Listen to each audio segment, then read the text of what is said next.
rypsiöljyä jäi varoamatta. Olisi pitänyt ottaa. Menisin sinne piesiä juhannuksen. On mulla vielä käyntiä varmaan. Kahvihetken aika. Nyt on kahvi. Hetken aika. Onkohan tää muuten... Ja se on lämpimässä. Nyt siihen voidaan laittaa ruokaöljyä. Eli ja ainut, jolla se onnistuu, paras makunautinto tullut on pirkkarypsiöljy.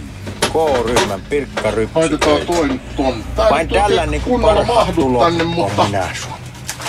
Ja monenlaista rasvua on kokeilu, mutta tämä on niinku parasta. Saisko tätä jotenkin taimia? Ei sitä vielä pitkän kyllä saa. kokemuksen tuomalla rinta-iän. Perkele, kun pian! Lyö nyt saatana, saatana! Saatana, saatana! Saatana! Meni henkeä kerroksin palanen. Näinkin voi käydä. Ja sit mä teen tosiaan kaikki nää jutut mä teen silleen, että mä laitan ne mikkositeillä yhteen. Että kaikki kulkee siinä yhdessä ja sit kun sit ei tarvita, niin sit työnnetään tonne piiloon. Perkele! Vituuttamma ruppaja.